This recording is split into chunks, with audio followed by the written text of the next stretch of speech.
Newsreel. Real news, real quick. President Joe Biden on Monday criticized companies for keeping prices high and demanded that gas stations, banks, and cell phone services reduce costs for families who are struggling with record levels of inflation. During a White House meeting, Biden had a special message for gas stations. Quote, "My message is simple. Bring down the prices you're charging at the pump," Biden said during a meeting of his White House Competition Council. The Congressional Budget Office issued a report today that the Biden administration's sweeping student loan forgiveness program for some Americans will cost about $400 billion. President Vladimir Putin signed a decree on Monday granting Russian citizenship to former U.S. intelligence contractor Edward Snowden. Snowden fled the United States and was given asylum in Russia after leaking files in 2013 that revealed vast domestic surveillance operations carried out by the U.S. National Security Agency, where he was a contractor.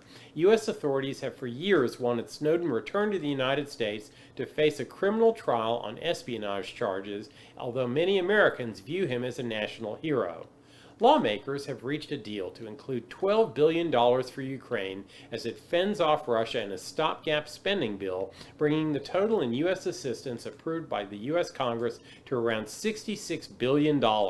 They have also agreed to include funding to resettle Afghan refugees, another request from the Biden administration. Congress faces a midnight deadline on Friday to pass a continuing resolution to fund the government at current levels. White House Press Secretary Karine Jean-Pierre said Monday that President Biden still planned to run for a second term, despite a new poll that showed 56% of Democrats would prefer someone else.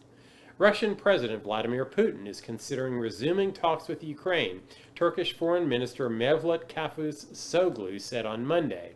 Putin floated the idea during a conversation with his Turkish counterpart Recep Erdogan at the recent summit of the Shanghai Cooperation Organization in Uzbekistan. And finally, Canada will end COVID measures at its border October 1st, but Prime Minister Justin Trudeau cautioned on Monday that that doesn't signal the pandemic is over.